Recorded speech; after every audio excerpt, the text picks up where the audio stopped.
하면서 그래도 프로그래밍을 조금 할 줄 아는데라고 생각을 했었는데 그동안 잊고 지냈던 게 너무 많다라는 생각. 그래서 일단은 가장 기초적인 내용들인 DLL이라는 우리가 흔히 윈도우에서 사용하는 링크 라이브러리에 대한 얘기랑 그리고 윈도우에서의 메모리 얘기를 드리려고 준비했습니다. 2000년에 그 DLL 지역의 종말을 했음에도 불구하고 예. 여전히 문제가 있는가요? 지금 여기서 이제 여기서 지적됐던 문제들 중에 인스톨러 문제, 그러니까 그 지옥을 유발하는 문제들에 관해서 몇 가지들은 해결이 됐는데 아직까지도 사실 프로그래밍을 하고 배포를 하려고 하다 보면 분명히 DLL 문제가 생기더라고요. 그래서 네. 저 사람의 주장에도 불구하고 아직까지 종말이 아니고 여전히 진행하는 문제이다. 예, 그렇습니다. 그래서 오늘의 주제는 일단 첫 번째로는 윈도우즈 NT 시스템에서의 벌추얼 메모리와 그리고 다이나믹 링크 라이브러리, 좀 리눅스 계통에서는 이제 다이나믹 쉐어드 오브젝트 같은 라이브러리에 대해서 얘기를 드리도록 하겠습니다. 여기서 사실 윈도우즈 NT라는 거가 뭔지 알고 계시는 분 계신가요? 사실 NT 저도 이게 사실 계속해서 궁금증을 갖고 있었는데 안 찾아봤었는데 윈도우 3.1 이후로 나오면서 이제 NT는 원래 서버군에 사용되던 윈도우즈 커널 시스템이었는데 NT는 뉴 테크놀로지의 약자였습니다. 네. 그래서 지금 사용하는 저희가 모든 윈도우즈 시스템은 윈도우즈 NT 커널 기반입니다.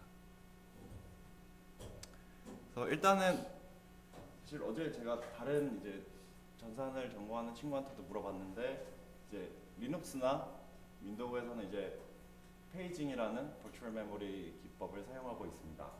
보시는 것처럼 세컨드리, 그러니까 하드디스크랑 그런 디스크에 이제 페이지 파일을 만들고 필요할 때마다 메인 메모리에 올려주는 시스템을 사용하고 있고요. 여기서 중요하게 보실 수 있는 게 어떤 파일들은 아직도 디스크에 남아있는 걸 보실 수 있는데 이런 케이스는 아직 프로세스에서 참조를 하지 않고 있기 때문에 메인 메모리에 올려주지 않습니다. 메인 메모리에 올라가 있는 어떠한 메모리 내용들은 서로 다른 프로세스에 의해서 이제 공유가 될 수도 있습니다. 그래서 조금 더 얘기를 해보면 페이징은 일단 저쪽에서 보이시는 것처럼 일정한 크기로 이제 데이터 세그멘트를 나눠서 저장하는 기법입니다.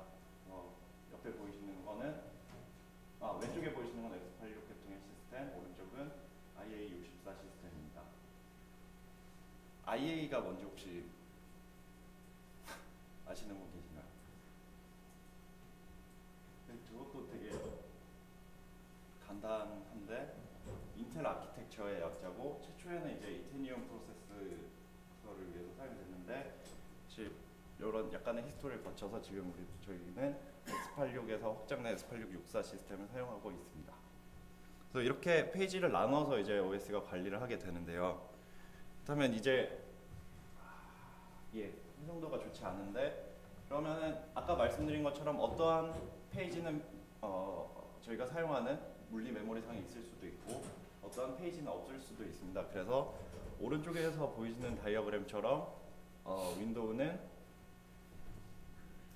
데이터가 있을 경우에는 이제 그대로 그 메인 메모리에 있는 페이지를 프로세스에 매핑시켜주는 작업망을 통해서 데이터에 액세스하게 되고 그 외의 경우에는 이제 그 메모리에 빈 공간이 있을 경우에는 페이지를 그대로 올리는 과정.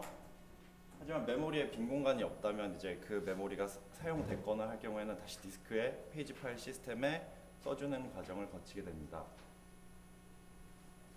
그리고 이제 버추얼 메모리 시스템에서 이제 윈도우즈 NT 시스템이 어떻게 어드레스를 부여하는가를 봤을 때 가장 최초에는 맨 앞쪽에 이제 저희가 늘 사용하는 널 포인트가 있습니다. 그리고 두 번째로는 이제 유저 모드라고 있어서 여기에 이제 저희가 사용하는 바이너리 파일들이 올라가게 됩니다. 그리고 사실 요거를 맨 위쪽을 보면 되게 재밌는데요.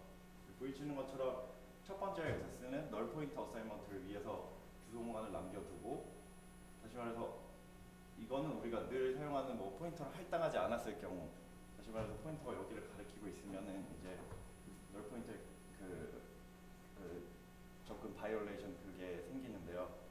그냥 기본적으로 OS에서는 메모리 이렇게 나눠놓고 이 공간에 접근할 경우에는 이제 액세스 바이올레이션을 주도록 되어 있습니다.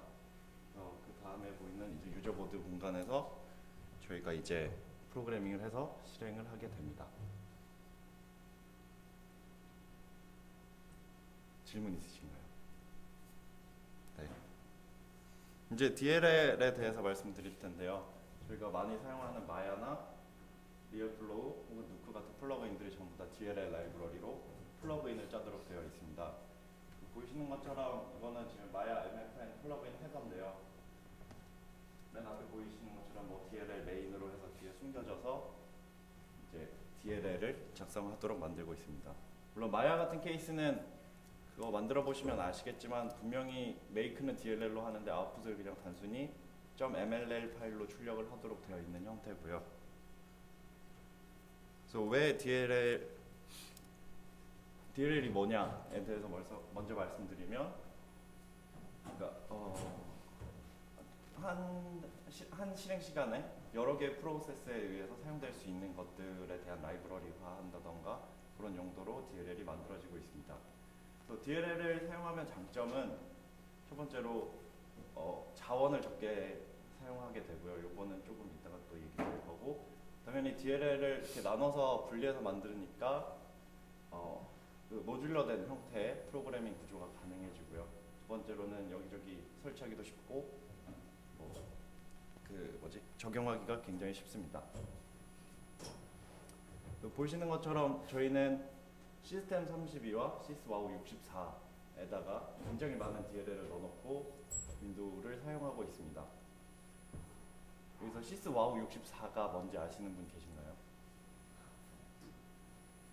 사실 다들 생각해보면 윈도우를 가장 많이 쓰는데 되게 아이러니하게도 이런 거를 되게 신기하더라고요. 그래서 시스와우 64는 윈도우즈 32비트온 윈도우즈 64비트라고 되어 있는 폴더로서, 시스템 32에는 조금 이해는 안 되지만 64비트 DLL들 혹은 실행 프로그램들을 넣어놓고 시스와우 64에는 이제 32비트용 프로그램을 넣어놓게 되어 있습니다. 굉장히 헷갈리는데요. 그리고 이제 DLL에 관해서 제가 이제 프로세스 익스플로러로 이제 설치를 해봤는데, 저희가 굉장히 많이 사용하고 있는 유저 32라는 DLL을 찾아본 결과 총 58개의 DLL이 로드가 되어 있었고, 저희가 그러니까 64비트 윈도우 환경이라고 생각하고 사용하는 환경에서 제가 사용하고 있는 64비트 유저 32 DLL은 15개밖에 없었고, 사실 32비트용 프로세스에서 44개의 유저 32 DLL을 사용하고 있었습니다. 다시 말해서 만약에 DLL이 각각이 개별적인 메모리 공간을 필요로 하게 되면 유저 32 DLL 이 두 개가 총 58번 로드가 돼야 하는 상황이 발생할 텐데요. DLL은 이제 이런 식으로 저장이 되게 됩니다. 그러니까 이게 이제 물리 메모리 있는데요. 여기에 이제 어플리케이션이 두 개가 올라갔다라고 하고, DLL을 로드하게 되면은 이런 물리 공간에 DLL 코드 자체는 하나밖에 존재하지 않습니다. 그래서 각각의 어플리케이션에서 DLL을 요구할 때 같은 공간에 같은 주소에 있는 DLL을 매핑시켜주고, 두 번째로는 이제 데이터 같은 케이스는 DLL에서 이제 우리가 사실 클래스나 이런 거를 사용할 수 있기 때문에 DLL에서 발생하는 데이터는 또 개별적으로 가지게 됩니다. 그래서 아까 보셨던 것처럼 유저 32라는 거를 45번 로드를 했다라고 하면 코드 자체는 윈도우 메모리상에 하나밖에 잡혀있지 않기 때문에 굉장히 효율적이고, 두 번째로는 그런 면에서 이제 메모리를 절약할 수 있다는 점에서 장점이 있고, 두 번째로는 DLL 코드가 한번 메모리에 올라가게 되면 이후에 실행하는 프로세스들은 그 올라가는 과정, 그러니까 디스크에서 찾고 그거를 메모리로 로드하는 과정을 거치지 않기 때문에 실행 속도를 굉장히 빠르게 할 수가 있습니다. DLL 안에 존재하는 어떤 변수값들도 바뀌지 않는다는 얘기예요. DLL 코드에 기본적으로는 DLL은 이제, 그러니까 DLL에서 만약에 클래스 인스턴스를 만들었다고 치면 이제 데이터 이런 식으로 이제 새로운 메모리 영역으로 들어가게 되고요. DLL에 만약에 단순하게 그 변수 없이 바뀌어야 된다면 데이터 1, 데이터 2 이런 식으로 인스턴스가 만들어지면 됩니다. 예 그리고 DLL이 만약에 단순히 펑션만 가져다 쓰고 있다면 그 펑션은 이제 입력과 출력만 있으면 되기 때문에 그냥 코드 자체는 이제 한 군데 존재하게 됩니다. 왼쪽 오른쪽으로 같은 DLL 가운데가 예? 가운데 거랑 왼쪽 오른쪽 아 왼쪽 오른쪽은 이제 어플리케이션이 실행되고 있는 영역이고요. 얘들이 이렇게 그렇습니다. 네, 표기가 조금 부족한데, 네. 그러면 좀 더 넘어가서 그럼 이제 DLL을 링킹하는 방법은 이제 크게 이제 이 외에도 한 가지 방법이 더 있긴 한데 주로 사용하는 방법이 임플리시트 링킹이랑 익스플리시트 링킹이 있습니다. 임플리시트 링킹은 이제 저희가 뭐 오픈CV나 마야 같은 거를 쓰실 때 많이 사용하게 되는데 헤더 파일이 있고 라이브러리 파일이 있을 때 헤더를 직접 인클루드하고 컴파일을 하게 되면 라이브러리의 그러니까 라이브러리에는 이제 그 기호들에 대한 그 함수 기호가 정의가 되어 있고 실행 시간에는 이제 그 함수에 대한 내용들을 DLL에서 불러다 쓰게 됩니다. 두 번째 익스플리시트 링킹 같은 경우에는 이제 사실 필요한 거는 유일하게 DLL만 있으면 이제 로드 라이브러리, get process address, free 라이브러리라는 함수들을 통해서 사용할 수가 있습니다. DLL만 있을 경우에 그러면 코딩할 때 헤더는 어떻게 헤더가 없이 그러니까 보통의 케이스에서는 이런 케이스는 이제 제가 본 케이스는 사실 굉장히 단순한 케이스에서는 이것만 사용하게 되는데 헤더 없이 그냥 그 펑션 자체를 정의를 하게 됩니다. 근데 그 펑션 이름 사용자가 어떻게 하죠?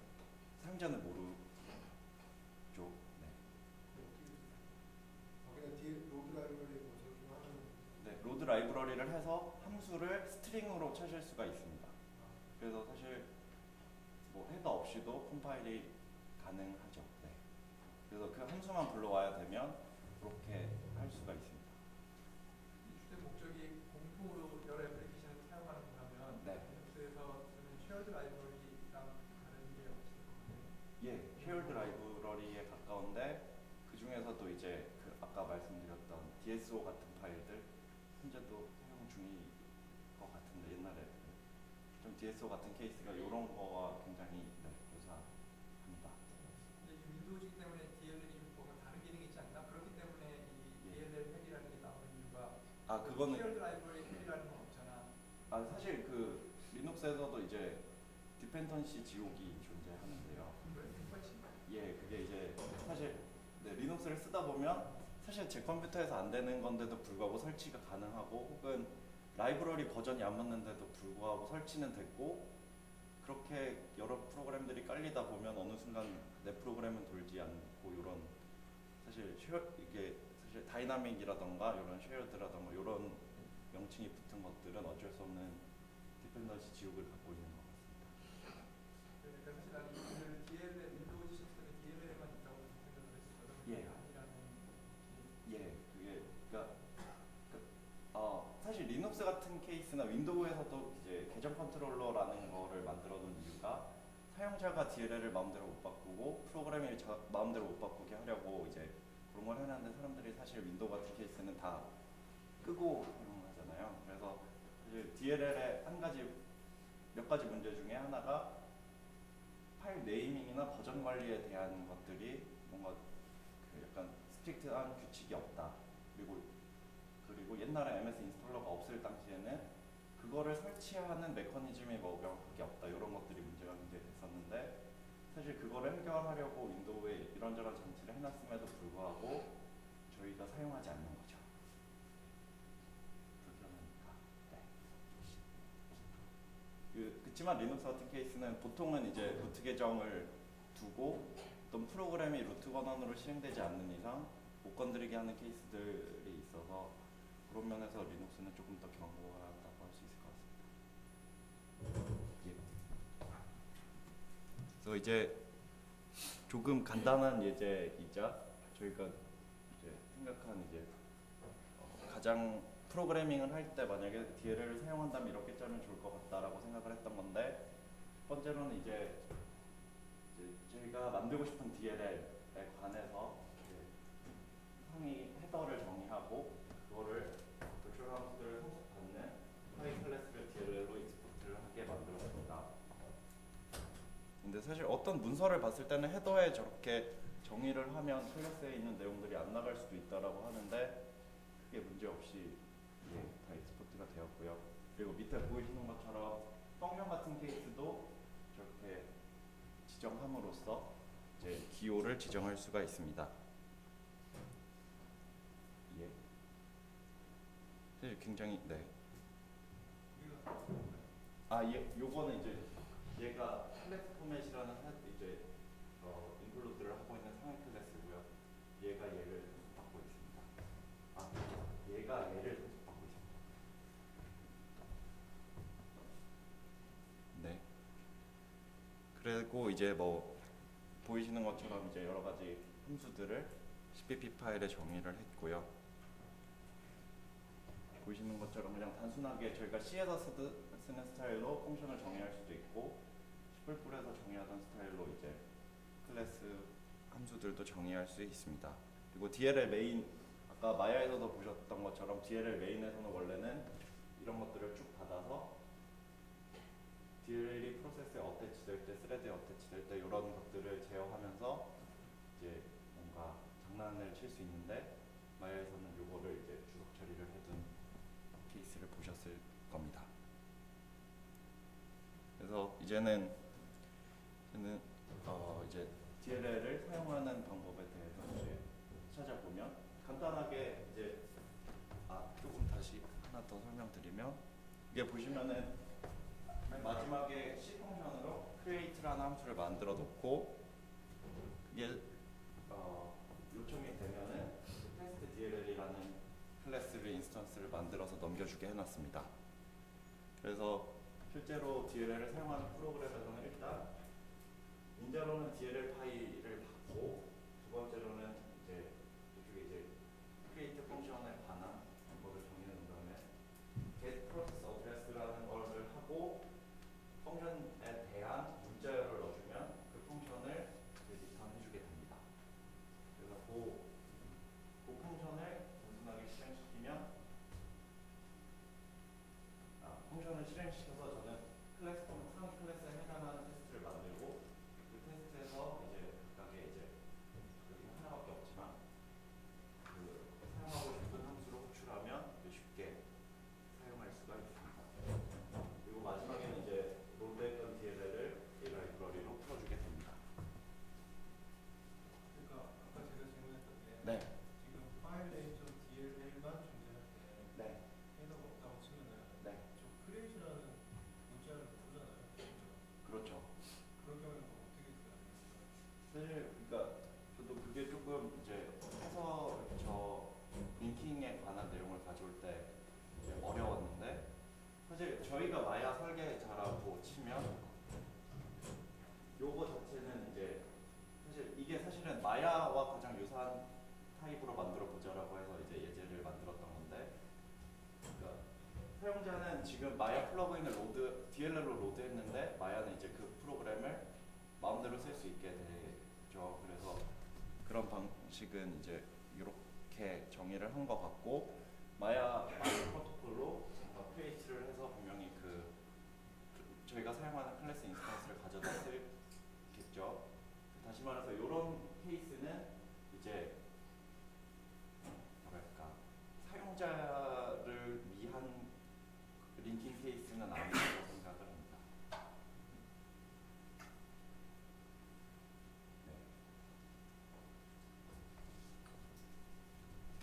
네. 그래서 실행을 시키면 아까 보셨던 이제 DLL 메인에서 정해져 있던 뭐 어태치가 됐다, 디태치가 됐다라는 것도 나오고, 이제 코드를 붙여넣기를 조금 잘못한 것 같은데요. 이게 실행을 시키면 이제 자기 함수에 해당된 펑션들을 실행하게 됩니다. 네, 굉장히 유용하고요. 하지만 그 DLL 지옥과 가장 관련된 얘기인데요. 이게 사실 옛날에 이제 윈도우에서 함수가 없을 때 네이톤에서는 이제 네이톤 40u.dll이라는 파일을 이용해서 윈도우 전체 이벤트를 후킹하고 있었습니다. 그러니까 다시 말하면 내가 키를 누르는지 마우스를 움직이고 있는지 이거를 알아낼 함수를 윈도우에서 제공을 하지 않아서 보이시는 것처럼 이제 사용되는 프로세스 전체에다가 요 DLL을 인젝션을 한 다음에 자리 비움을 만들기 위해서 이런 일들을 했었던 거죠. 다시 말하면 저희가 사용하는 아까 말씀드렸던 유저 32.dll을 그게 이제 윈도우 그 DLL 지옥에서 나오는 건데 유저 32.dll이라는 거를 누군가 악의적으로 바꿔서 그러니까 사용자의 키보드 입력을 모두 다 받고 네트워크로 쏴주게 만들면 이제 그게 해킹의 기본이 될 수 있는 거죠. 사실 그런 것들이 가능하다라는 것도 예제들은 이제 많이 널려 있어서 그런 부분에서 제일 중요하고요. 사실 요 네이톤 같은 케이스는 가장 재밌는 거는 이제 저희 우리나라에서 만드는 그런 바이러스 프로텍트하는 프로그램들에서는 이게 네이톤 프로그램이기 때문에 사용자가 요 네이톤 프로그램을 바꿔서 해킹을 만들면 체크를 하지 않게 넘어갈 수 있다고 합니다. 그래서 사실 굉장히 이렇게 허술하게 작성된 프로그램을 사용하면 이제 문제가 많이 되고, 예. 지금 이제 네이톤도 이제 업그레이드를 해서요. 윈도우에서 이제 API도 제공하고 요거를 사용하지 않습니다. 그리고 이제 사실은 아까 말씀하신 것처럼 DLL 내부에 이제 데이터를 공유할 수 있는 데이터 세그먼트라는 곡에 있어서 사실 그거를 소개드릴까 하다가 이제 사실 그거에 굉장히 C++랑 이제 연동을 하게 되면 좀 문제가 많아서 이제 메모리 맵드 파일이라는 요 이제 그 페이징을 이용한 공유 방법에 대해 말씀드리도록 하겠습니다. 굉장히 간단한데요. 첫 번째로는 정말 그냥 윈도우즈 펑션으로 create 파일 매핑이라고 해서 인자를 몇 개 넘겨주고 그 메모리 섹션에 대한 이름을 주게 되면 이제 이게 시스템에서 사용하는 버추얼 메모리에 잡히게 되고, 그거에 대한 mapview of 파일이라는 걸 만들면 이제 그 페이지 파일을 액세스할 수 있는 포인터를 가지게 됩니다. 그렇게 되면 이제 그러니까 프로세스에 이제 페이지 파일들이 매핑이 되게 되고, 그럼 저희가 저렇게 이제 단순하게 액세스를 할 수가 있고, 그렇다면 이제 다른 곳에서는 똑같이 요 라지 사이즈라는 이제 네임을 이용해서 버추얼 메모리에 같이 액세스를 할 수 있게 됩니다. 그래서 굉장히 큰, 저기 보이시는 게 것처럼 굉장히 큰 용량의 사이즈의 파일도 잡을 수 있고, 그래서 굉장히 유용합니다. 그래서 아까 말씀드린 것처럼 디스크 드라이브에 페이지들이 있고 그것들이 메인 메모리로 올라가게 되는데 서로의 프로세스들이 공유를 할 수 있는 상황이 됩니다. 그리고 보이시는 것처럼 굉장히 메모리를 많이 사용하는데도 불구하고 이거는 아직 저도 정확한 이유는 모르겠는데 페이지 파일을 사용하면 제가 사용하는 프로그램에서 메모리를 사용한다라고 안 나오더라고요. 그래서 아마 커널이나 윈도우 계통에서 사용하고 있다라고 잡힐 것 같습니다. 그래서 굉장히 좋은 게 있고요. 그리고 몇 가지 팁에 대해서 얘기를 드리면,